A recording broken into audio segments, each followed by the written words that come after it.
Ah, peuple congolais, mbote na bino eza ya bino Idama Sawa. Comment vous allez, mes chers amis? Tout le monde se porte à merveille, j'espère. Mbote, mbote, mes chers compatriotes. Vous savez que Idama Sawa vous aime bien. Tosoro la kamuke, toseka. Na yo la makambo sérieux pensate. Je ne suis pas ici pour des choses trop sérieuses. Hein? Je suis venu ici quand même toseka moko. Tout peut s'en amater à koseka. Bongo te. Pour m'amener super mambo sérieux quand ils ont rappelé bien te. Moko peut to se détendre. Bongo te. Lolo toza. Aujourd'hui c'est quand? C'est vendredi? Oui, c'est vendredi soir, hein, quand même. Vendredi soir. Toseka, toseka. Ah, mon frère Credo. Hein? Bah, Afrique du Sud, mais oui, Afrique du Sud, pensate, mais bah, Afrique, wana ya côté, bah, Sud. My brother, what's up? Hey, mes chers amis, venez, nous allons parler un peu. Je vais parler, je cherche mes petites sœurs. Naluka, ma petite sœur, nanga. Je cherche toutes des petites sœurs, mais très, très jolies petites sœurs que je vois souvent ici sur Facebook. Parce que nalingi na présenté ma petite sœur nanga wana, candidat. Naina présenté bango candidat, moi na Martin Fayulu. Oui. Cette fois-ci, nous n'allons pas laisser les beefsteaks nous passer devant la bouche comme ça.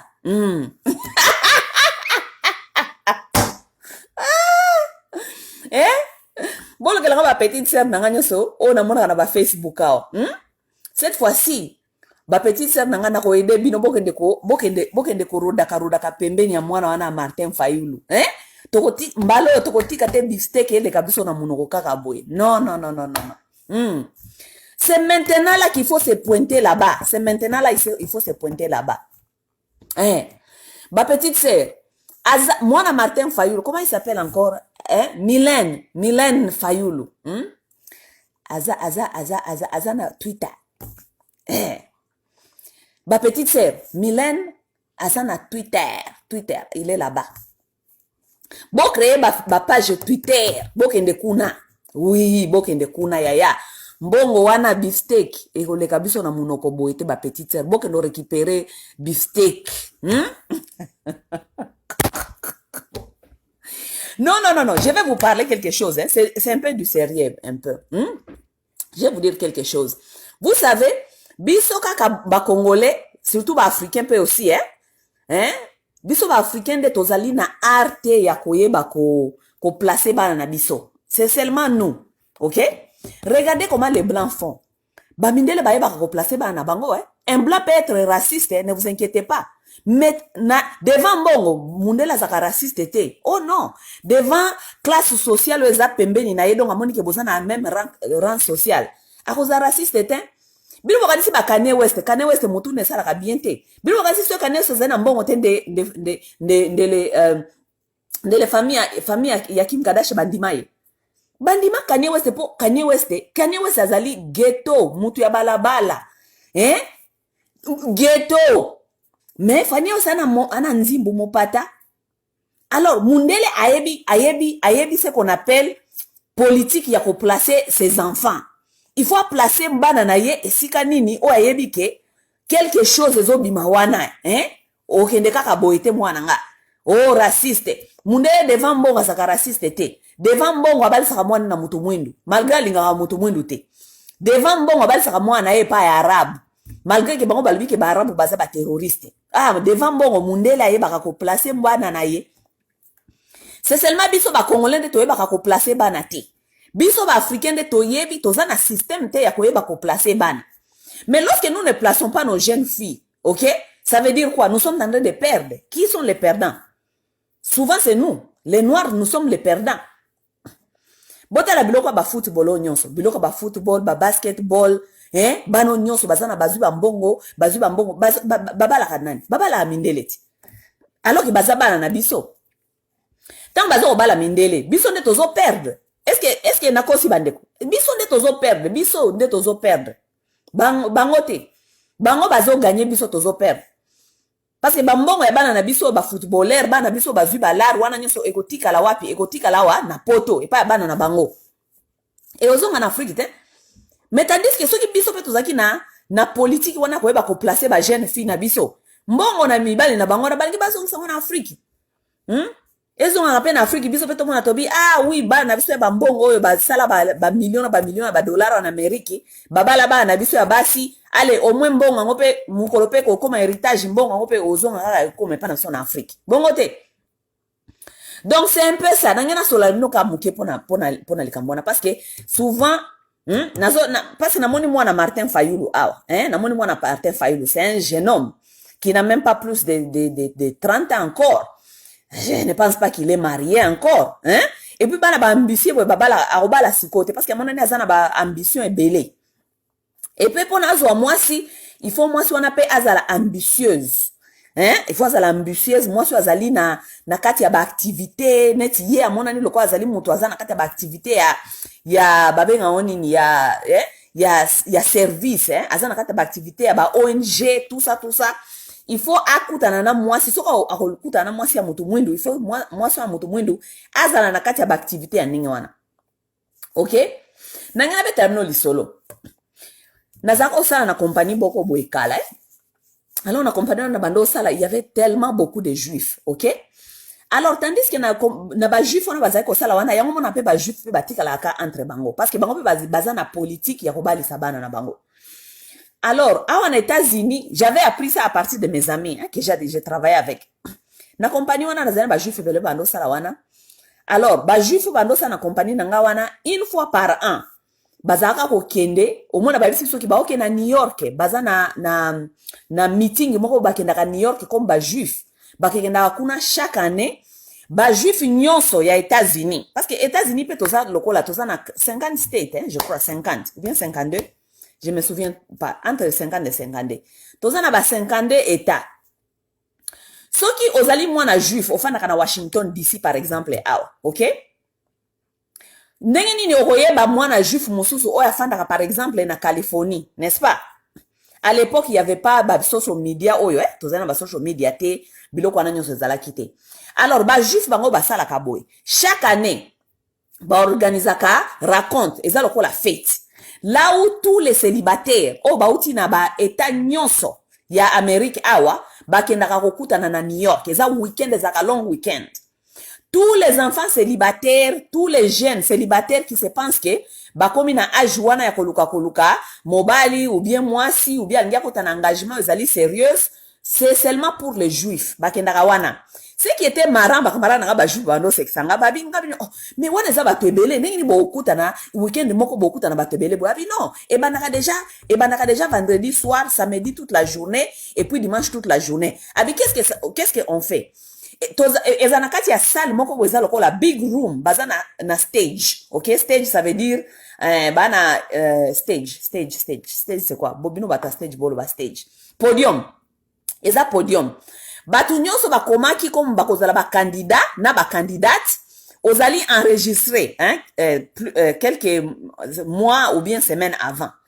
Lorsque tu arrives là-bas bapesio badge ozalo kola ozana badge ya kozala kola kisake ozali candidat ou bien candidate. OK, ça veut dire bokoleka lokola balekisaka ba miss candidate fulani ale leka ale oye wana lobi kombo na yo fanaka na eta nini osalaka musala nini la menati ya quel âge ozana profession nini oza koluka sikoyo oluka relation ezali sérieuse et tout.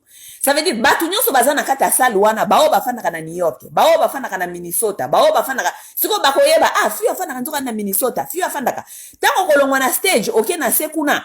Les gens qui sont intéressés à toi vont venir te courtoyer, couper sa yombote, échanger numéro na téléphone, échanger numéro na téléphone. C'est comme ça que les juifs marient leurs enfants entre eux. Donc juif azana tina te akokona kolukaka, basi ya place mususu parce que communauté na ye déjà chaque année en Amérique basai la bango raconte ya ba jeunes juifs est-ce que bakona kokutana est-ce que ni bakona omonana ce qui peut ozwa kite année prochaine ozongi année prochaine kuno ozongi année bakendaka camarade nga bando bisanga bongo na musala comme nezaka Adam azaka ya mobile Adam ça fait 6 ans kendaka nano boye moko pe kendaka wana likolo pe nano azwa nani comment ça s'appelle azwa pe nano molonganité mais 6 ans kendaka kuna azwa pe molonganité mais ça ne le décourage pas pour lui bon je dois toujours continuer jusqu'à ce que je vais me trouver une dame juive. Vous comprenez? Parce que na kati ya mutu na ye bayebi ke bango ba juif bayebi ke mbongo na bango ya ki juifi il faut ekita na kati ya ba descendance na bango etikala na kati ya communauté na bango ya ba juif. Vous comprenez? Biso ba congolais nde toza na politique wana te.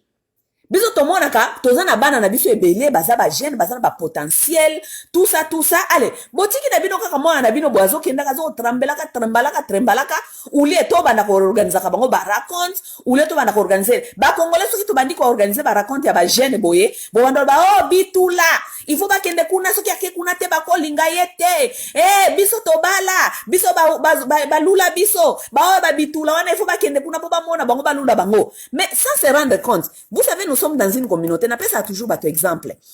Il y a par exemple quelqu'un qui m'avait dit ah masa yo zakana Washington mais ningeni ni mobile no zalaka na France za musika bongo kuna ningeni comment vous devez comprendre certaines choses. Il y a des gens par exemple des Congolais qui veulent rester dans leur communauté, OK?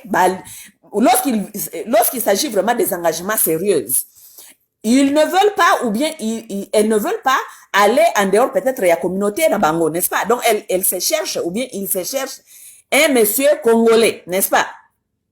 N'a pas ça exemple là, par exemple, à Washington. Moi, j'habite ici à Washington. Ce n'est pas une grande communauté comme les gens le pensent. C'est une grande communauté peut-être par chiffre, mais c'est tout le monde aussi qui ne se connaissent pas, par exemple. Mais par exemple, nanga ici kana yebi bato. Est-ce que nanga yebi bato na kata communauté nanga? Je connais seulement bato na yeba na mona ka mikolonyo surtout que na ba même fête ya communauté, bato to na na même fête ya matanga, bato to na ba na mona ka remo ko na bakina kana ba église biloko ndenge wana. Ça veut dire tout le monde se connaisse. Ça veut dire, ceux qui sont à Washington, par exemple, nazaki déjà na copain moko, ok? Bino moko weba congolais, bazaka soko za na copain, babambi yo donc fiche, babambi ozalaka mwasi ya, mutu ango abala yote, aya ko se présenter pa ina bino te, eloko moko te pa na bino kutu bayebi yete, soki kako bimaka na mutu moko na communauté, ba komisio ke ozalaka mwasi ya kingandi. Mwasi yango soki pe ata kutozaki mwasi ya kingandi ata bobonya ni donc yo otikali kaka na étiquette wana ke ozalaka mwasi ya kingandi tu vois. Donc vous êtes dans la communauté comme ça, si tu as un copain dans la communauté ou bien une copine dans la communauté, tout le monde a payé au fiche wana kasi wana copain mobile wana zalaka mobile ya fulani biso ba nyonso tikali awa tozoloko toza pena communauté ya ba congolais, nous prenons aussi comme des frères et des sœurs, tu vois. Parfois, même si tu es célibataire, tu commences à regarder un frère que tu connaissais qui était marié avec une autre sœur, mais tellement que yo, dès le départ, au fond, qui relation, yo na yé comme ba frère. Et comme il est difficile, parce que déjà, de toute façon, dès le départ, on a déjà qu'on voyait le la frère. Si quand a commis célibataire, atakutu atio litoi moyo linga ezate atayemo kutu okolte atayemo kutu comme attention de faire mutu litoi parce que tout le temps yeba kayo lokolo zala ka ser na ye. Vous voyez comment est-ce que la plupart des gens na kata ba communauté na ba poto o bazali kotika la ba célibataire. Même chose pour les hommes et même chose pour les femmes, n'est-ce pas? Donc, ça veut dire, mutu soki okomi na kati ya communauté moko esiko fandi na poto et que déjà par exemple vous avez déjà na copain moko ou bien copain mibale on continue à copain mi satu mine mitano te na même communauté, ça devient un peu sale parce que c'est tout le monde qui se connaisse. Yo mutu moko ozana ba copain combien na kati ya communauté moko parce que tout le monde, tous ces gens là maintenant que tu vas commencer à changer parce que c'est de la même communauté. Bino na bino bokenda kana ba église moko, bino na bino bokenda kana ba fête moko, bino na bino bokenda kana ba place même place. Ça veut dire tu n'es plus donc atakutu batongo na kati ya communauté baba no mono siko ndure surtout pour nous les femmes. But na communauté na bando mona oki komi moins sérieuse. Comment est-ce que moi si moko na communauté à cause na ba mibali misatu mine mitano. Ozo comprendre. Ça veut dire quoi? Malgré peut-être parce que je ne suis pas en train de dire que il faut forcément qu'on na libanda communauté, pas du tout. OK? Mais moi pour moi par exemple, là ça un exemple nanga. Moi je ne me vois pas masawa na kati ya même communauté nazala na 3 4 5 copains na bima na bango et que na même communauté wana nazo continuer kaka kozunuka copain kaka na même communauté wana. Non, pas du tout. Je ne peux pas parce que pour moi ça devient un peu trop toyebani mingi et puis ça devient un peu plus trop vulgaire pour moi. OK? Ça veut dire que je dois chercher quelqu'un qui n'est pas d'ici. Oyo tozala kana ezala kana mikolonyo sote. Tu vois? Alors, la plupart des gens dans des communautés se trouvent dans ce genre de cas, n'est-ce pas? Bah, c'est que tu as été dans une communauté, tu avais eu un copain, des copains, ou bien tu étais dans une communauté, tu étais marié là-bas, tu es un homme, et que tu as eu une femme, deux femmes, ça n'a pas marché, ce n'est pas veut dire que tu dois rester célibataire. Tu dois te chercher une autre femme. Maintenant, comment est-ce que Moutouafandi, par exemple, na Caroline du Nord, il y a des Congolaises, par exemple, na Californie. Vous voyez, ça devient difficile, ça devient un peu difficile. Poto yebana, et si nini batu bazalaka, po batu ba yeba ko yebana, n'est-ce pas? Ou bien batu ba retrouver au babengaka match, your match. Parce que à un certain point, you have to move on. Tu dois chercher quelqu'un qui doit être ton compagnon ou bien ta compagnon, n'est-ce pas? Ça veut dire, comment est-ce que biso sko ba congolais to koyeba ke, ngana fana na Washington, na Washington, lokwa na zaka jana deux copains, ou bien un copain, trois copains, na lingi na nga su Washington te, mais peut-être, mutu il fallait okutane na vie, afin na Californie. Yo koyeba nenge ni ke mutu na zaka na Californie. Okoyeba te. Tu trouves maintenant dans des communautés, il y a tellement beaucoup de célibataires, mais les célibataires là, ils sont tellement dans différents pays, ils sont tellement dans différentes communautés, dans différents states. Ça veut dire, état mususu, moyen batuba kutanezate.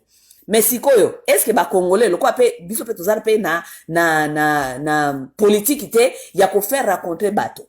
Parce que ceux qui fait le lot lobi ke biso Congolais to créer plateforme. Plateforme, ça veut dire place oyo batu bazali célibataire baku bando ya kokutana, OK? Mutu célibataire azalaka na Canada, célibataire mususu azalaka na Californie, bazana plateforme bakendaka parce que na poto to monaka bazana ce qu'on appelle les dating sites. Les dating sites ça existe. Vous savez pourquoi les dating sites ça existe? Les dating sites ça existe parce que il y a des gens qui travaillent toute la journée, azalaka na vie sociale te akendaka isika mokote. Ça veut dire que azana tante ya kokendaka libanda abimaki na bar, abimaki na feti, abimaki quelque part po akende kokutana na motu. Ça veut dire que pesa kabango option mususu koza ko na dating site parce que na dating site okomona batu bazali wana baza célibataire baza koluka bafana na ba état mususu. Pourquoi est-ce que Congolais bazalaka na dating na page ya dating site? Pourquoi? Parce que biso tuzaka toujours na retard ya makambo nyoso. Parce que ceux Congolais babimisi dating site, makambo yo bima na communauté bitula. Bakendaka kuna place wana koluka mibali, place wana bakendaka koluka basi place mususu wana. Mibali bakuta na bango n'importe où. C'est seulement nous les Congolais qui n'ont pas encore compris. La femme ou l'homme on peut les trouver n'importe où. Ate na dating site. Batu mingi babala na dating site. Batu mingi bakutana na Facebook. Omona batu mususu baza ko minimiser ba relation en Facebook. Bakutana ki na Facebook bakosuka kaka kuna na Facebook. Mais bakutana na église, baboya na kapena ba église. Qui vous a dit seulement c'est à l'église qu'on doit retrouver un homme ou une femme? Pas nécessairement. Qui vous a dit que il faut kutana mutu je ne sais pas na feti ou bien na communauté pour mutana azala honnête yo pozala honnête? Pas nécessairement. L'homme ou une femme on peut les trouver n'importe où. Boko kutana na Facebook, soko za malhonnête, oza malhonnête. Boko kutana na kata église, soko za malhonnête, oza malhonnête. Boko kiko kutana na ba meeting ou bien ba camarade na milo ba introduire bino, soko za malhonnête, oza malhonnête. L'homme ou une femme, on peut les trouver n'importe où. Mais il faut donner les gens la chance de maximiser leur chance. Parce que ceux qui moi c'est azo lukalibala. Parce que biso ba Congolais ne tomona kango eza lokola étrange, moi c'est azo lukalibala mais a lukalibala te ponani. Parce que il y a d'autres femmes qui se concentrent par exemple peut-être na ba étude, peut-être à ça ko luka vie na ye na mundenge mususu, il y a un temps où moi si mususu akomi ko réfléchir abi, ngai pe il faut na bala. Mais ce qui a lobby il faut bala. Pourquoi est-ce que bat ba mona ngo est étrange? Petit on a zo ko luka libala. Petit on a zo ko luka libala. Vous voyez une jeune dame maintenant qui est intéressée, elle veut maintenant se construire une vie de couple. So abimi na feti ou bien abimi place moko boisika bat ba osa ba vie sociale. Yo ka ba Congolais nyo so ba komi ko l'accès musapi. Petit on on dira za ko luka libala. Basenzi. Luka libala te poanine. Yango ba ese bino libala ngo bino ka de bozana droit ko luka libala. Non, les choses doivent changer, mes chers sœurs. Sœurs, il faut to update ba game na biso. Les choses doivent changer. La femme aujourd'hui n'a pas toujours à attendre azela bakendaka ba église sambela kaena ba église lokola église ne comme si bino lokola bokomi lokola bitula. Parce que soki moi c'est comme kokende na église koluka kuna ko sa pasteur qui azo koluka libala wana ne ba mona kango eza normal parce que wana eza église mais elle-même elle ne peut pas aller dehors na kati ba événement et tout kokende ko se faire intéresser pour na ata la soka ko attirer partenaire wana komi makambi ya kindumba non les alokuta eza lokuta. Donc la femme aussi a droit de se faire intéresser si elle veut. OK? Et lorsque je suis en train de parler qu'une femme a droit de se faire intéresser, je ne suis pas en train de dire qu'il faut à l'agressive. Oh, mon amour, ah, vraiment, on a intéressé. Non, non, non, non. La femme, Dieu nous a donné tous les arts. Tout ça, na art. Na art, ya ko séduire, na art, ya ko se faire, mon ayo, tout ça, na ba art, wana nyoso. Nanu bomona te basi pe na mwasi atie mobali litoi, mobali pe ayo comprendre te batie litoi pe akwe. Sita mobali a rêvé boyke, asi akwe ki déjà na motambo, oba na religion, oba o sa moso na bi ah mais on dirait ndo lulanga mais moi ça o expliquer mais yeb sanga na lulo ndenge ni o comprendre te. Nous avons les arts tozana art. Pour que moi si akaneli basi o baza mayele, so akaneli penza yo boy, akaneli yo penza boy. Même pas une semaine frère au tenir te. Mais basi na biso baza na ba art wana te parce que les femmes blanches elles savent jouer leurs cartes. Moi ça mundele soka lobia kanga alanda yo kaka awa ta une semaine 2 semaines okokwe mon frère okokwe. Akoye biso pete ke ona lingi yo. Non. Akoya kaka oluka ka ba art, akoluka ka ba faiblesse na yo, akotala ka biloko ni yo s'intéresse kanango, yepa koti kaka wana, ale bobandi ba conversation ya avant ye ba tie dedans. Oui, tie dedans. Biso siko basi na biso, ba fia soni. Ya, tala mwana fayula soko leka biso kaka bo, beefsteak ye leka biso kana monoko, ba jeune fille na biso baza ebele awa. Beefsteak ya mwana fayula ko ya leka biso kaka boy. Ba jeune fille mususu ya mindele soki ba moneka mwana fayulu ndenge wana baza deja kuna na Twitter ya mwana fayulu baza kuna deja oh you know I'm very interested I'm also went to Congo one time I did this kind of work I am so sorry for the women who are being raped how can I contribute you know I live in Kansas how can I represent you here in Kansas petite ngatali babi mwana wangia representinga kuna sika fanda kaza intéressant yepe azongsi mwa réponse avant oye baboy mama solo bandi avant oye baboy chubu azana kati baser na biso batu ya église kembo na Yesu bazokozela kuna na kati église nzamba ko tindela mobali bana lokola ba Martin Fayulu bayaka na ba église na mlote ya ba congolais mwana na komona ka jamais n'église ba congolais bana ba millionnaire ba betaka ba football wana bayaka na ba église na mlote ba congolais ce sont les enfants qui sont bien donc baza na ba activité na bango précis donc bakendaka na ba fundraising bakendaka na kosala ba fundraising yo mwana Fayulu déjà ndena ayisa kabino na sina sala déjà vidéo ana liboso ko yesa bino na bino batu wana pona ko cibler bango il faut ko yeba surtout bino boloko bozana no ba jeune parce que ba jeune wana bazana no baza available ebele bana wana bakendaka ba église te parce que pona ye église na ye ezali ko balabaka give back to the community donc pour lui son église c'est déjà servir sa communauté en donnant quelque chose dans sa communauté ce ne sont pas les enfants qui vont dans les églises afin di kuna za koyemba alléluia kembo na Yesu azako zela kuna koyemba kembo na Yesu ces gens là ces millionnaires ces jeunes là ils ne sont pas dans ça c'est pourquoi basi ba jeune fille ba blanche bazalaka toujours one step ahead parce que bango ba yebe sika bana wana na biso na bazalaka ba jeune congolaise lelo combien ba jeune congolaise bakendaka ba fundraising ezalaka mikolo nyonso chaque mois ou bien chaque semaine nakata ba ville sika bofandaka okuta ba osala ba fundraising et tout c'est là où tu trouves tous les gens là qui ont l'argent les jeunes qui sont encore dans l'esprit ya koluka peut-être ba jeune ba footballeur ba to baza ils sont là-bas mais ba jeune fille na biso qui va les orienter pour leur dire que botika okendaka ba église bokendaka na ba fundraising parce que c'est là où se trouvent tous ces hommes oui fait aussi ba jeune fille na biso bongo eza kindumba te parce que ba mindele ba batindaka bana bango kuna eza kindumba te kindumba qu'est-ce que vous appelez kindumba ça veut dire que tu sors avec quelqu'un tu couches avec mais tu vas coucher même avec le monsieur de l'église ba mibala na ba betaka ba drum na ba église wana bolala ka pe na bangoti ça veut dire quoi ça kindumba ça veut dire soko zo bana mutu bozo un rapport sexuel bobenga kindumba. Donc si on a orienté nos filles pour leur dire que botika ba mibali nani ya ba drum ba mibali ya ba drum ko betaka ba drum na ba église bokende nanu ko yana no bokende nanu na ba fundraising bokende ko yela biso nanu ba millionnaire wana bozo ngisa ngona na communauté parce que mbongo na bango ba ko ya kotika ngona kata communauté ko servir communauté et c'est tout ça ko orienter bango mabe boni buzo baboyeko bolingaka orientation oyaka na eloko te donc bana biso ya basi bakendaka na kata ba église basepelaka na ba joana babetaka kaka ba drum na ba église boni buzo baboyeko et bon ça toko koyana ba million mabe peza wa mabe ezate mabe ezate non il faut savoir orienter les jeunes tala na ba place babetaka ba basket tala na ba basketball na ba game ya ba basketball okomona bana biso ba congolaise bana biso ba africaine vraiment ba africaine bazalaka kuna te bana bakendaka kuna na kolandaka ba match wana ba basketball et puis soko tali pena na ba first row na ba rang wana ya liboso na ba ticket ezalaka she tala bana mindele bazali wana bango nde bazalaka wana baza kochia yo kanisi ntango basketeur aza kobeta bale wana bale kwene ti kote kuna ekei kuna mwana mundele na telemi yo kanisi mwana biso ya mutu mwindu aomona ete si azomona ye parce que bango nde baye koencourager bango. Si vous ne savez pas ce qui marque les hommes souvent, c'est l'encouragement. Les hommes adorent les femmes qui les encouragent. C'est pourquoi on a même chanté You are my cheerleader. Les hommes adorent les femmes qui les encouragent, qui les voient comme les super-héros. Les femmes qui sont là, prêts à les encourager. Mais moi, bana mindele bazalaka mikolonyo sona bawana liboso. Girl, boy, you are champion. You are champion. Bao ya biso bazawa.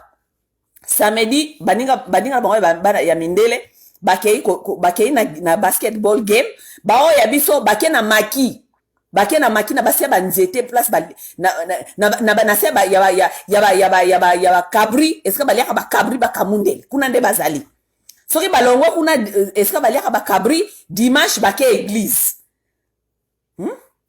Siko bokuta na ba millionnaire nengeni bokuta na bana wana o ya mike wana bazana bambongo bokuta na bango nengeni bokuta na bango te. J'avais déjà parlé à propos de ça plusieurs fois. J'ai dit d'abord aussi obi eloko mususu pe baby c'est la ba jeune na biso ya ba fille. Ba jeune dame na biso mingi dès le départ parce que course ezali mulai, balobaka the game is there but oya zana pas d'avant nde akolia yo na ndenge tomona kabana mindele wana nde bazana pas d'avant baza kolia biso ba kolia ba jeune na biso ba pion. Vous comprenez? Ça veut dire, dès le départ déjà, surtout on appelle ça un exemple, il y a ba basketteur ou bien il y a ba beta ba football. Bota la déjà structure école, à partir de l'école même secondaire. Parce que bana mingi tango ba comme une école secondaire, qu'est-ce qui se passe? Au comme on a ba athlète, banana mike ya ba garçon, ba jeune garçon, ba comme ko s'intéresser na football, ba comme ko s'intéresser na basketball, tout ça, n'est-ce pas? Alors, lorsque les jeunes garçons, et la plupart ce sont les jeunes noirs, parce qu'ils ont le physique pour ça, ils basent la capacité ou la physique. Lorsque nos jeunes garçons s'intéressent à ça, maintenant, qu'est-ce qui va se passer? Après l'école, bakobanda ko tira la école, pour na kosala ba pratique, pour na augmenter ba capacité. Practice c'est après école. Maintenant, regardez dans les high school. Moi, n'a pas nos structures en Amérique. J'ai paru peut-être en Europe c'est la même chose parce qu'il y a un autre on appelle batumingi ba footballeur. Il y a Europe bazaka na ba jeune dame ya mindele. N'a pas nos structures ebiso bana na biso awa na à partir de l'école secondaire okomona bana oya ya mibali babandi ko s'orienter na sport babandi ko tikala na ba école pona ko sala ba practice na après midi bana ya mindele ya mingi bakota bango pe bakota ba sport bakoti ba soka omona ba groupe penda ba jeune fille ebele ya mindele bakota ba soka bakota ba biloko pe babenga ba cheerleading bango nde batikala ka école. Ça veut dire biso bana biso ba africain soki classe esili ye il faut azonga ndako aya kosalisa mama na ye po mama na ye azana bana ebele donc il faut aya ko babysit ou bien il faut azonga na ndako akende kosala job parce que na ndako na bango il y a pas tellement de moyens baza ko vivre na survie. Ça veut dire la petite elle doit ou bien le petit il doit quitter l'école pour aller au travail tandis que baninga na yo baza ko tika na école wana bazali ba mindele bango bazana ba responsabilité belete donc ba parents africains dès le départ vous retardez vos enfants parce que ça vos responsabilités ce ne sont pas les responsabilités de vos enfants yango bozo ko faire bango ba korate ba makambi ya bien na makambi ya ba cop si matango ba kol ba ko mikono bala ba drumera ba église siko bana wana ya biso ya ba noir batikala kana sport ta batikala na sport après sport wana tango baza ko tikala kuna na école ba otikala na banani ba otikala kana ba jeune fille wana ya mindele wana oyo bango be bakota ba sport. Ça veut dire que ça devient ba comme na ba bengaka intérêt commun baza ko tikala na sport baza ko practice they are working hard baza ba comme na intérêt commun.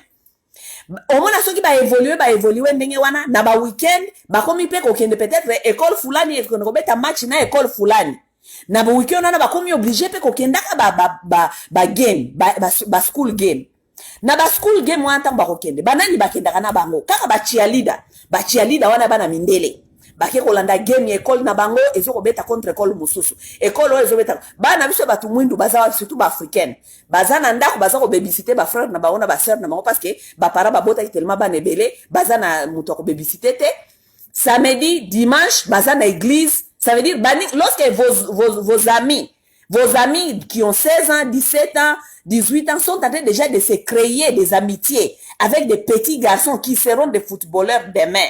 Ok? Bino, vous n'êtes pas là.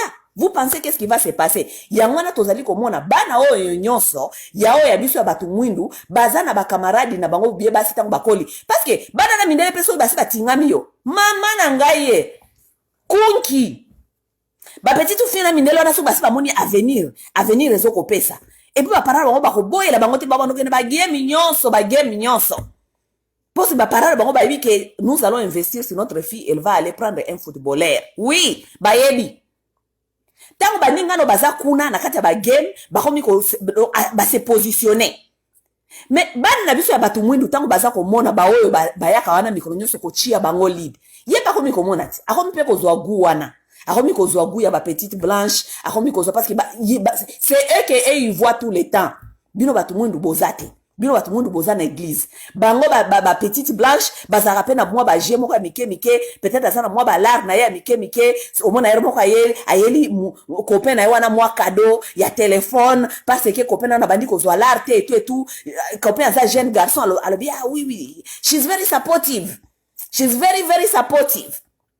Petit copain kangami wana tango lobi akozwa contrat yo kanisa ko yako luka yo africain ayebi te ozalaka wapi okoma no mutu alosambo ayebi il ne connaît rien de toi. Vous pensez il va venir te chercher? Encore ce qui est même ce qui est autre obstacle pour nos jeunes dames.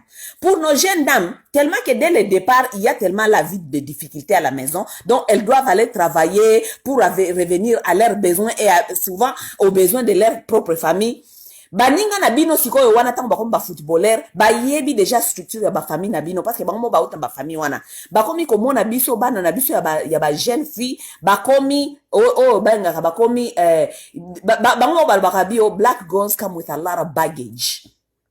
Donc toyaka na ba baggage ebele donc toyena kilo. Ça veut dire que so ki ko lingaye dès le départ abandi na ko lingaye abandi ko so ba problème ba famille na ye parce que c'est tout ce qu'elle fait. Elle fait que travailler pour survenir aux besoins de sa famille, de ses frères, de ses sœurs. Ça veut dire so ko ye ko lingaye bilo ba responsabilité on a nyoso yokoma yayo. Tous les petits jeunes gens là qui se cherchent, qui veulent devenir des footballeurs, ils ne veulent pas tous ces genres de charges.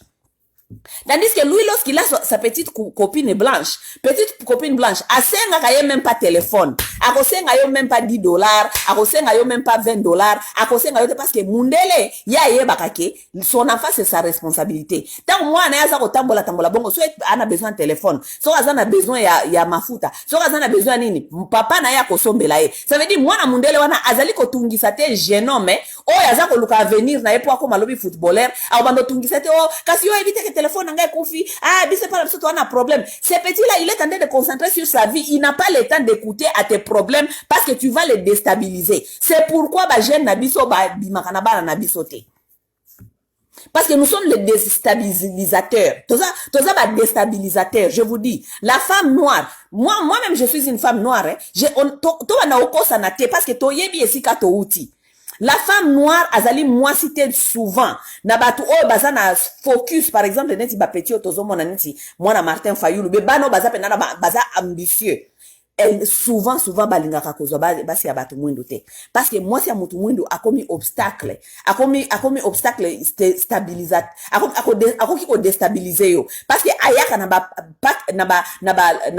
benga onini ayaka na ba baggage bango ndenge balbaka toyaka na ba baggage ebele parce que mutu aza koluka vi na ye obandobeti le masolo mikolo nyonso te ngai vraiment okomi na ba attitude nayebi te vraiment lelo nakoya na yo te je suis vraiment fâché, je suis vraiment tout ça à la maison il y a ça à la maison lui il n'a pas le temps d'écouter à ça, il est en train de chercher quelqu'un qui va l'encourager pour ya kende liboso akende koluka efo aluka azana tante. Et surtout lorsqu'on est jeune, on n'a pas le temps de réfléchir comme Moutou. Congolais, assez comme Moukolo, assez à comprendre ma famille à vie. Lui, il est jeune, il n'a pas le temps d'écouter à ça.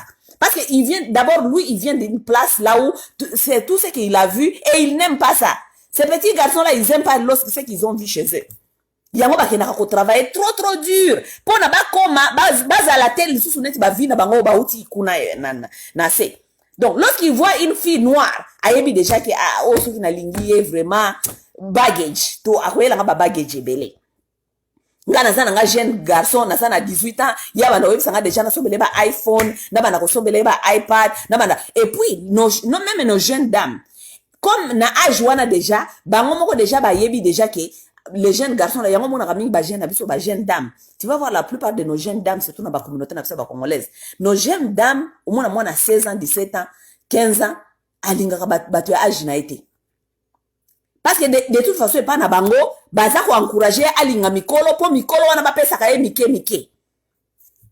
Comment est-ce qu'une jeune dame de 15 ans, 16 ans, 17 ans akoba ndo ba tata ba 30 ans déjà ezalaka te?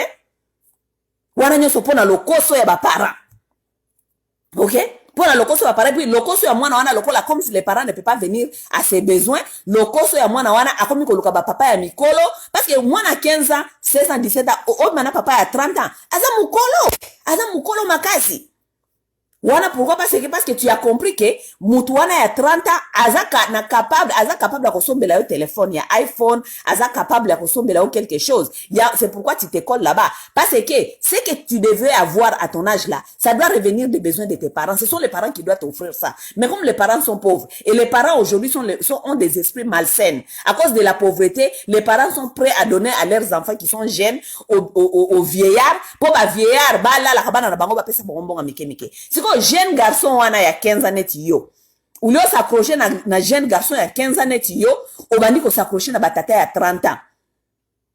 Siko jeune garçon net yo wana, ata lingi yo ko linga yete parce que yo wana ozo komona jeune garçon ya 15 ans, akopesa nganini avenir ezate. Tandis que jeune garçon wana aza kokota na kata football. Kala mingi te akokende ko signer ba contrat dans 10 ans, pesa kaka 10 ans, akokoma mutambo. Mais yo lingi yete o négliger parce que na kata ba esprit na so batu mwindu, façon to sto entraîner ba na biso, ezaka esprit ya kozwa tout de suite ko china. Aujourd'hui, on ne voit pas les demain. Voilà comment est-ce que ba beefsteak wana sikoyo eza koleka ba jeune na biso na monoko.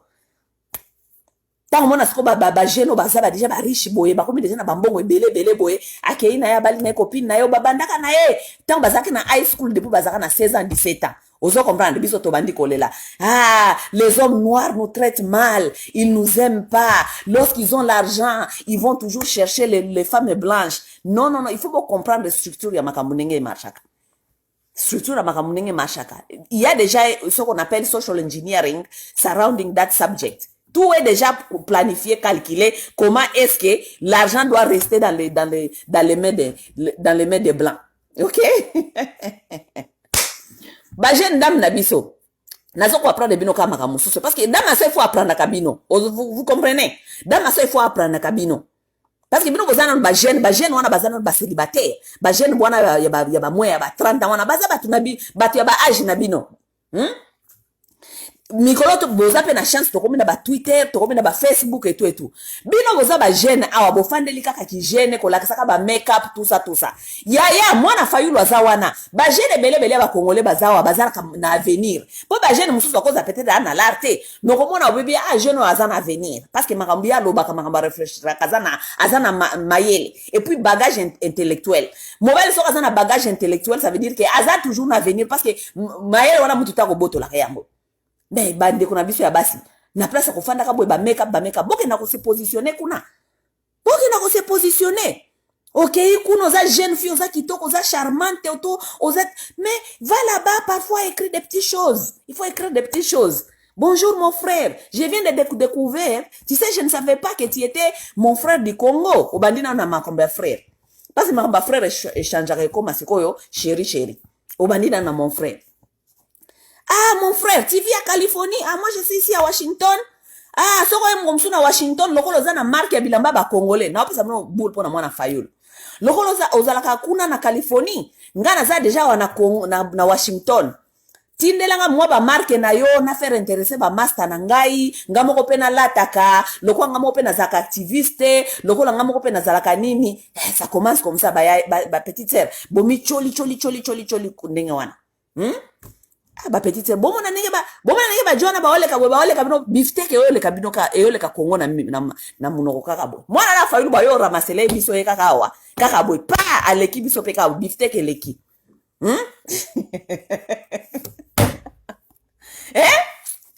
Mes petites sœurs. Ma petite sœur nangai, tala, les intérêts d'abord. OK? Baba Ngisaka Binote, vous devez devenir ambitieuse comme des femmes Banyarwanda. Basi Banyarwanda, yo mona bambele Banyarwanda babala kabasi mususu. Hein?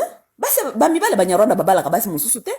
Tous les hommes là riches rwandais là, ils épousent leurs femmes parce que leurs femmes savent se placer. Ba yeba kako se placer. Et si kanyo so kamwa intérêt zali a choli wana mifandisi wana. Ti kuna pala biso na Congo baza wana. Tala masa na bango komene nani Kabila za wana Olive azali wana za etiquette. Mekolo masolo mwana Rugwiza. Afani na yona ndimana eli bala bombanda babotola espace soki premier bureau lokola bino ba congolaise bolinga kaka ba titre o eza na sens te. Ngande première dame, ngande femme officielle. Une Rwandaise n'a pas besoin de femmes officielles, c'est pas son problème. Ya yebi ki azali wana azako lia, c'est son problème. C'est tout ce qui compte. Tu peux avoir tout ce que tu veux, tous les titres. Ce que tu veux. Donc, bino basi ba congolaise, biso basi ba jeune dame na biso, ba jeune dame na biso. Les intérêts d'abord. OK? Les intérêts d'abord. Oh, na église, ba ko sekayo église kuna mutu millionnaire aka na église te.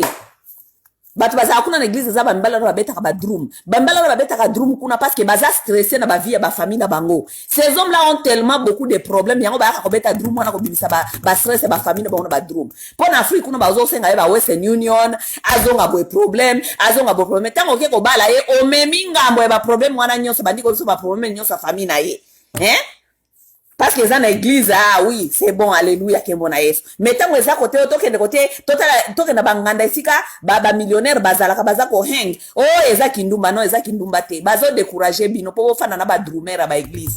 Les hommes stressés là-bas de l'église, qui sont stressés na pasteur na baro nyos. Et puis, bambala na église, baza batu ya lokuta, batu ya lokuta, ba venturier, batu ya keto. Ba frère nangai bo excusez nga bino bato ba église mais est-ce que na kosi ba frère nanga est-ce que bino boza ba frère na biso bino pe est-ce que ceux qui t'orienté ba jeune fille na biso ba kende ko récupérer banana ba fayulu ba petit nyonso ba millionnaire baza na Washington d'ici à ba récupérer bon bazong bango koto mabeza te est-ce que mabeza te bandundu bo banda déjà ko tia ba petite fille nyonso ba bandundu wana déjà na ba ligne étalez-nous tous les petites jeunes hommes ya bandundu wana botie la tela biso bango wana botika opesa oba masolo ya nzambe alobi boye tu sais les hommes qui sont ambitieux n'aiment pas écouter ce genre de langage balinga ko yoka ba langage wana te oh tozozela kama makambi ya nzambe alobi boye bango bayebi discipline hard work bayebi loko mosusu te mibala ndenge na basola kana bomaka masolo wana te ba jeune fille na biso mwana fayulu azakuna na Twitter azakuna na Twitter bino nyonso bokendo sa ba Twitter account bino bokendo ko sala pe ba page Facebook na bino créer vos pages Facebook na bino bolakisa ke boza ba révolutionnaire bozali ko bundela Congo parce que boki masolo abeti azana souci ya Congo donc so bolingo attirer ye bino ba jeune fille nyonso ba ya ba moins 30 ans OK so bolingo attirer ye bobeta masolo ya Congo kende ko abanda ko tanga siko ba livre belé makambi ya Congo eza ndenge nini tanga ba livre tala makambi ya lobby azana makambi ya Congo makambi ya docteur Mukwege makambi ya ko investir et tout kende ko misa la page fungola page no ya sika atakudeza ya sika fungola page moko boye loba pour le Congo pour l'amour du Congo pour les femmes violées nini otie moi ba article wana na kati tango oleka kuna pa na Twitter kuna yebise le bene mon frère nous sommes dans la même lutte. Je vois comment tu es en train de se battre pour le Congo. Moi aussi, je suis en train de faire ça. J'ai même des connexions là-bas. J'ai appelé Mukwege. Je suis en train de supporter ses causes. Tout ça. Tu lui dis ça. Au moins, aboye. parce que bao bakendaka kuna mingi bakendaka kuna peut-être kolekeleka ka boye mais soko obimisi ka moi bagage moko boye o intéressé ça et ça kaka neti ekutana kaka na ba intérêt na ye wana akotia lisu abitikana natana no geno mo si matango atali pe wana ser longola ba make-up longola biloko wana nyonso na motu parce que boyoki mwana na makambo alobi asala compagnie na ye ya mafuta ya nzoto parce que asepelaka te na idée ya kobanda kopesa basi idée ke basi il faut ba bleach nzoto bapakola nchoko donc bino nyonso bato ba nchoko wana boza déjà déqualifié parce que c'est pas son genre ça. C'est un homme très évolué, avancé dans la tête. Il est très jeune, mais azama ele mingi. Donc, bino nyonso déjà ba jeune dame oyo ya banchoko, boza déjà déqualifié. OK? D'abord mobali ya ndenge wana oyo alingi makambo banchoko te, azape mobali oyo alingi. Donc ça veut dire que il adore la femme naturelle. OK? Alingaka mwasi aza naturel. Bokende kosala mwa bolongola ba meche na bino wana ebele wana botie wana ya ba couleur surtout ba couleur te. OK? Ba meche ba couleur biloko wana nyonso non. Sala kaka mwa black beauty. Black beauty tant to ba black beauty to lobite ke ofo kata ka ba suki neti biso ba masawa boy ou be ba da Gisèle wana non. Sala kaka mwa black beauty zala mwa naturel zala mwa propre kotia makambo ebele to zala flashy parce que lui il n'aime pas flasher. Il a dit ça dans son interview lorsqu'il avait vu comment on était en train de faire des promades pour na basi s'éclaircir. Ça veut dire il n'aime pas les choses flashy. Kokende wana te olati bilamba soki pasuki wapi olakisi ba sexy ebele banzoto ebele non kamwa ka sourire parce que moi sourire pe ezali pe sexy. Ça la photo est bien. Ba jeune dame nangai ba jeune dame pardon. Beefsteak ele kabisote ele ka kongote na monoko ba jeune dame nanga pardon. Je vous connais, vous êtes beaucoup ici, vous êtes des jolies femmes, vous êtes très intelligentes, vous êtes très capables. Mais bon, fanda kaka boy te na ba Facebook kaka kabo. Si ma dimanche so ko kele bi bokina ba église. Bon nokuta na kana mbali kaka ya badroom. Si vous êtes des femmes très capables, boko kokota na ba mabala ba mibali moko ya badroom ya mitu mpasi ya ba église. Si mabobandi suko yako la biso makambo yo kote o grande sœur na kende kokota libala mobali wana tala makambo asala kinga tala yaya. Vomi oko nokuta na mobali lokola mwana Martin Fayulu atakuta ba osa ba aventure mezo ko lia ba beefsteak.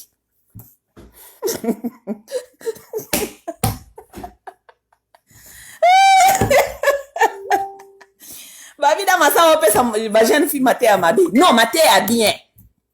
Oui, na opesa ba jeune fille maté à malamu. OK? Yaya, mutu azana beefsteak alela capacité neti mutu azanga beefsteak na poche. Vous comprenez? OK? Bino ba jeune dame na biso ba yaya mususu pe bozali awa, bokende koluka ba jeune dame na mususu bazana ba page na bino, bo encourager bango bango révolution ya kosala page Twitter parce que moi na matin falo azande na Twitter aza na mone na ba place mususu te parce que Twitter kuna za place batamayele bo se ba jeune dame na so baza belle baza mayele baza très intelligente ba mususu baza très éloquente. Nous avons de très jolies jeunes dames. Ba créer ba Facebook Twitter account allez ba kende kuna ba kopesa mbote. Oui non où est le problème? Ata bake ko milingisa où est le problème yaya muta oloba noko ko milingisa ça veut dire que abandi déjà ko sakize pour ko linga yete alingi otika la kana nakata ba marque neti ya bango wana non bobi sa ba jeune dame na biso ba jeune dame bakende kuna bakende ba congolais baze belé o bazana bazana banzimbo baze belé ata na ba page musu pe ba Facebook pe boleka kaboye. Bon, nazolo bananga te bobo tra batu babala na bango na olo babongo te, OK? Mais ezana ba jeune ba frère na biso ba mususu pe ba congolais oyo baza babala na ba place mususu belé surtout ba mindele et tout. Yaya. Oyebi pete makamune le ka kuna pe na mariage na bango. So po l'équipe pe kuna moko pesa ka mbote. Pesa ka mbote parce que yokana bisabino ce qui est vrai. Ba mindele ba privilégier d'abord ba mariage ya bango d'abord entre bana na bango.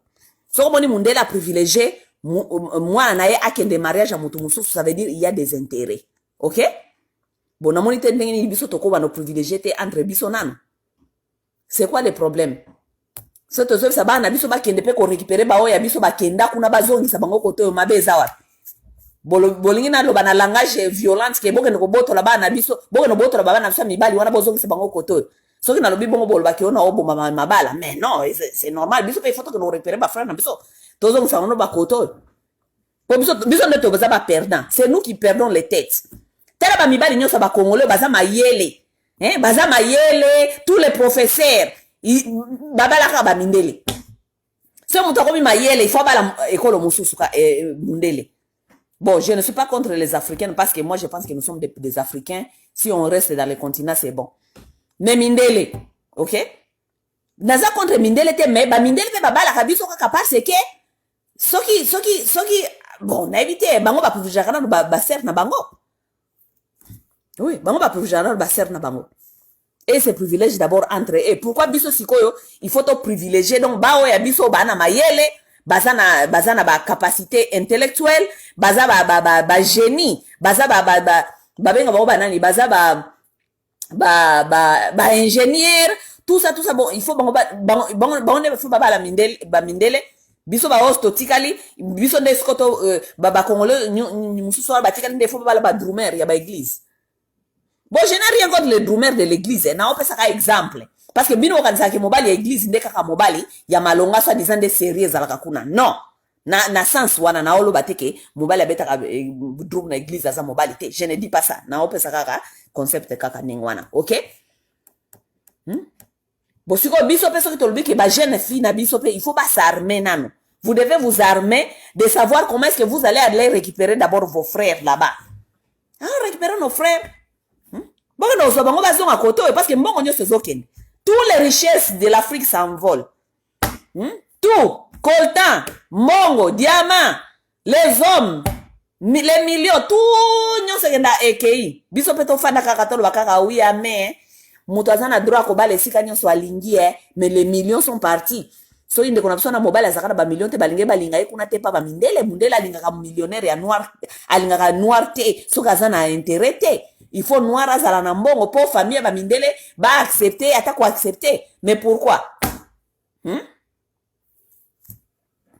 allez récupérer nos frères bo no récupérer bango sika bazalaka bo ko récupérer ba frère na biso ya batu mwindu o bana lar esika kuna bazalaka il faut bazonga na Afrique il faut bazonga na kata ba communauté baya ko zongi sa bambongo wana baya ko zongi sa mayele wana baya ko zongi sa intelligence wana na kata ya communauté parce qu'on en a besoin c'est un peu ça baser nanga na moni bo sepeli na moni bo sepeli mais vraiment il faut to évoluer pe mentalité ko évoluer mentalité et niko lo bateka ka auto yaki poto non to évoluer mentalité na sens nini toza na kati ya communauté où nous avons beaucoup de célibataires, ok? Cause à célibataires, ça n'a pas de problème, ok? Parce que les gens sont célibataires, parce qu'il y a des gens qui sont célibataires, parce que ils trouvent des bonheurs. Azana kati ya paix. Il y a beaucoup de femmes, mais ne pensez pas que basi ming bazara célibataire, non. Voilà comment mentalité akala. Basi la célibataire à Mikolo balelaka c'est parce que bana misala, elle peut se prendre en charge, elle peut faire tout ce qu'elle veut. Donc basi mingi bazali confortable cause la célibataire, ok? Et puis basi mingi aussi bien mibali mingi pe bakoma na bango ba célibataire parce que na communauté esika afandi, la communauté elle est tellement petite, tout le monde qui est là-bas est devenu frère et sœur, on se connaît donc ça ne moi excitement eza les sous-souté au bima batu oyo au moins na mikolo nyonso basala ko ba frère na ba sœur. Donc nous devons aussi évoluer les mentalités en faisant quoi? À savoir ndenge nini to banda ko connecter batu ba congolais. So mutu alingo bale neka congolais et que na kata communauté no sika ozali au moins sous congolais ko balate. On doit savoir où se trouvent ces gens de congolais, où se trouvent les congolais. Ba connecter batu, ba yeba ko lingana, batikala na kati ya communauté, c'est comme ça. Bon, enfin, ba célibataire baza 100 célibataires par exemple na Caroline du Nord, 100 célibataires bazalaka na Washington DC, mais ba yeba nité. Siko ba obala na ndengeni. Si tu es en train de chercher une Congolaise ou bien un Congolais, boko bala na ndengeni. Donc ce to sali site to lobi ke raconte ce que ba Congolais bando kutana et lisu mweza wat. Po ba mndele basala ango, ba mndele bakutana na bande ko na bango wat. Parce que nakata ba communauté est-ce que ma mindele ba fanda ka bango ba okutu nakata ba communauté na bango parce que mundela kolo bateke awa azangi mutu akobima na ye parce que na awa bango na bango nde bazali bela mais on leur donne quand même ba extend ba choix na bango za la extended. Ça veut dire au sala kamingi ozana tango bimate oko na website oko kende boye oko luka mate. Oui, où est le problème? C'est comme na tuna so ba kongole comme no ba koma ko kutana kuna na ba internet ba mabala internet ba kutana na Facebook bon kutana na Facebook nene kutana na Facebook bon mutaza na Facebook aza robo ou bien azali extraterrestre abima akitaka wana sete muta Facebook akitaka azali mutu aza extraterrestre afanda kawate okutana mutu na Facebook abo solo si vous parlez bien bokoyeba na soki bozala bizali ya malamu bien mabe okoyeba soki yo moko keyo olanda na mutu na Facebook o mutu esalaka malamu te bosololaka déjà ezate kono bosololaka te eko kwena kata motambo ya mabe parce que toi même tu n'es pas intelligente ou bien tu n'es pas intelligent parce que obande déjà kosolana mutu ango donc au moins déjà que mutu ne esalaka malamu te. Ça veut dire que tu es tombé dans ça dans toi-même. Et ça, c'est la question parce que ça qui Facebook. Non? C'est un peu ça, mes chers amis. Donc, ma petite sœur nanga, nazako sola na bino kaka kobisa bino ke. Talakaka, bachela. Ouais, on a bengi na obenga mikolo yo. Comme elle a mis Milan Fayulu. Bachela. Bachela. Allez, vous tous, des jeunes dames de 30 et moins, allez, alignez-vous. Tous un nouveau bachela na town. Ce qui tiki boy pati boy. Muso ayaka l'équipe no kaka boy. Ba million qui talaka un jeune comme ça ambitieux, même pas 30 ans, il est déjà millionnaire, a déjà 3 compagnies. Yaya, Salamakasi. Ya za na compagnie, yo Salamakasi bimisa kaka page ya Facebook. Sala jamwa tia mo activité belé na page na yo wana lobaki kutozo olingo kenda ta panzi ozolingo mona docteur Mukwege soko kanga pe photo na docteur Mukwege yo pe tia photo na docteur Mukwege voilà comme tu es dans ça, moi je suis à Illinois, je suis ici, comment est-ce qu'on peut faire partenariat, comment est-ce que je peux avoir ton brand pour na koleksango koto yo batu ba mona ya le kanenge wana. Ne soyez pas des femmes agressives. Kokende kuna to bando biso bine you know ozana girlfriend mbala moko kakabo mbala moko bloqué yo ya non kota makambo na masolo na ye masolo wana nde azokobeta masolo ya service public service kota na masolo wana bomona bo gagner eloko wana ale tozongisi on a parlé ale bata bandundu surtout bino ndeko sana liboso na mulongo bokota na mulongo so to rate oyo tala bandundu ezangi Fubo zong sa mwana na bandundu. Se bo rate boye ale. Chweke. Ba Alexis binoka yele susu bwe na monoko. Bongo te.